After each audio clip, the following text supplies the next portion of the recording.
Alright, in this video, it's called the Pythagorean Identities, but I actually work these problems a little bit different than the way that the book does, because they just use a formula, whereas I like to show you what is going on with the problem. And so I'm going to work it my way, and if you're really confused and you want to try and do it the book's way, you can watch one of their videos to see how to use the Pythagorean identities to do this, and I will help you with that if that's the way that you want to go. But I really think if you give it a shot, you will like my way a little bit better anyway. So these types of problems, so when they say use the Pythagorean identities to solve for, don't worry about the Pythagorean identities, just go ahead and solve for. Alright, so if it tells you that the sine of t is equal to 3/7 and t is in the second quadrant, alright, it says the sine of t is equal to 3/7 and t is in quadrant 2. Find the cosine of t. Now I am also going to find the tangent of t, because it's just as easy to find the tangent of t once you have the thing drawn. So let's look at it. So first of all, it says that it's in the second quadrant. So I'm going to just draw an angle in the second quadrant. Now this tells me if the sine of t is equal to 3/7. Now remember, sine of t is equal to the opposite over the hypotenuse. So that tells me that the 3 is the opposite and the 7 is the hypotenuse. Alright, so here's t here. So here's my little reference angle. So my opposite is 3 and my hypotenuse is 7. So now, knowing that this is a right triangle, can you figure out what this other side is? Yes, you can, because a squared plus b squared is equal to c squared. So we are using the Pythagorean theorem here, all right? And so you'll know that this is the way you work it because it says Pythagorean.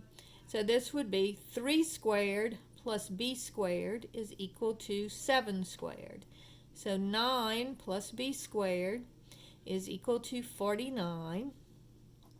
And so subtracting the 9 from both sides, I get b squared is equal to 40.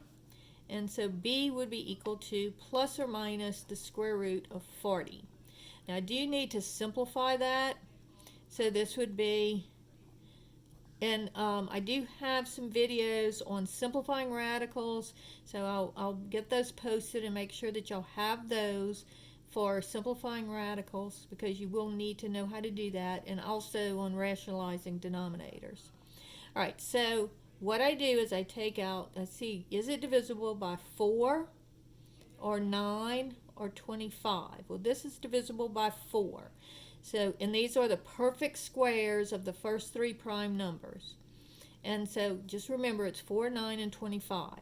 So you're taking out the square root of 4, because 4 goes into 40, and you get the square root of 10 left over. So square root of 40 is square root of 4 times square root of 10. And so square root of 4 I know is 2. But I don't know the square root of 10, and none of these numbers will go into 10. So this is the simplified version of this equation. Now, so this is going to be 2 times the square root of 10, will be that side. But I have to choose, is it plus or minus? And notice in this case, I'm in the second quadrant, so my x-coordinate is going to be negative, so this would be negative. So now that I have my triangle drawn, I can see that the cosine of t is going to be the adjacent over the hypotenuse, so that would be negative 2 square root of 10 over 7. And then also, if I wanted to know what is the tangent of t, it would be the opposite over the adjacent. So it would be 3 over negative 2 square root of 10. And that's really okay as an answer. A lot of times they will go ahead and rationalize the denominator. So they will multiply numerator and denominator by the square root of 10. 3 square root of 10, and then these two together give you 10, because it's a square root of 100, and so this would be negative 20. So this would be negative 2 times 10. All right, and so either this first answer before I rationalized or this answer, either one of them would be for the tangent of t. Okay, problem number 2. Let's say that we know that the cosine of t is equal to 24 25ths,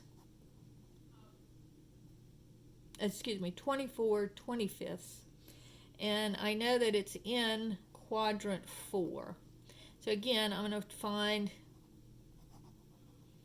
the sine of t, and I'll go ahead and find the tangent of t as well. Now, they won't ask you for the tangent of t at this point. All right, so now this tells me that I'm in quadrant 4. So I'm just going to draw an angle in quadrant 4, and remember, it always goes to the horizontal line, always to the x-axis. So the cosine of t is the adjacent over the hypotenuse. So that tells me if it's 24 25ths, the 24 is the adjacent and the 25 is the hypotenuse. So the 24 is the adjacent and the 25 is the hypotenuse. So I have to figure out what is this axis. So I'm just going to use, what is the opposite.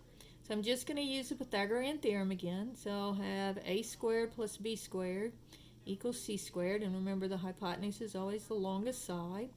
So 24 squared plus b squared is equal to 25 squared. And so let's see. Where is my calculator?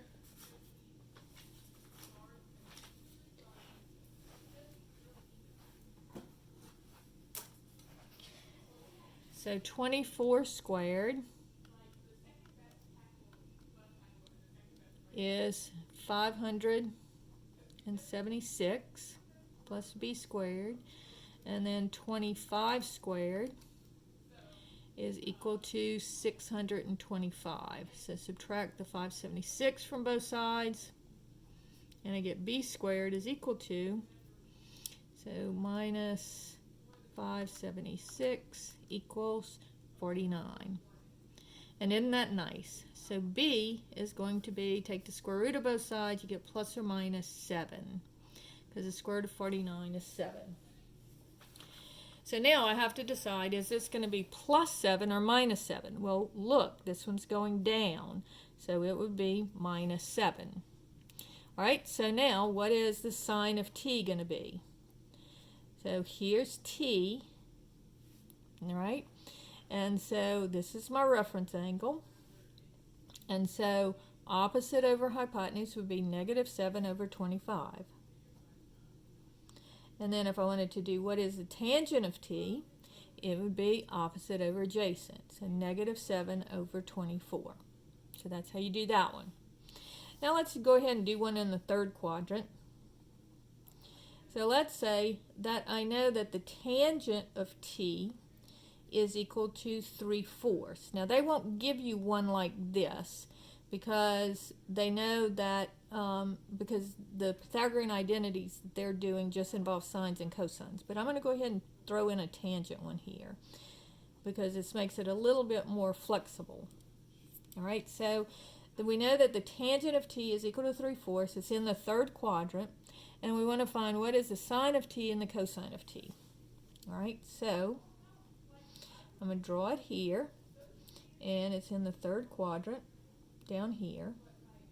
And so I know that the tangent of t is the opposite over the adjacent.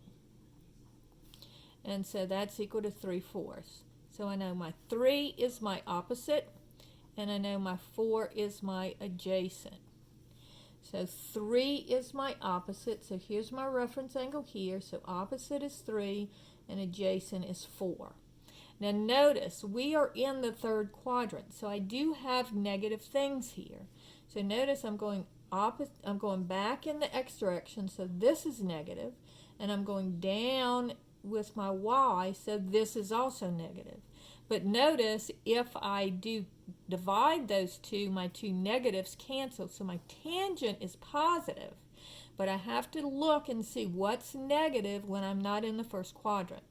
So now all I need to do is figure out what c is. So using my Pythagorean theorem, a squared plus b squared equals c squared. So negative 3 squared plus negative 4 squared equals c squared. So this is always going to be positive because negative times negative is positive 9. And negative times negative is positive 16. And so I get 25 is equal to c squared. And so taking the square root of both sides and plus or minus, I get plus or minus 5 is equal to c. Now, the hypotenuse is always positive. So you're always, if you're looking for c, it's always going to be the plus one because the hypotenuse is always positive. All right, so now that I know this, then what is the sine of t? Well, the sine of t would be opposite over hypotenuse, negative 3/5, and the cosine of t would be adjacent over hypotenuse, so negative 4/5. So that's how you work these Pythagorean identity problems, and you can do it in any quadrant. They're always going to tell you what quadrant you're in, and then you just draw it and then figure out what's the opposite, what's the adjacent, what's the hypotenuse.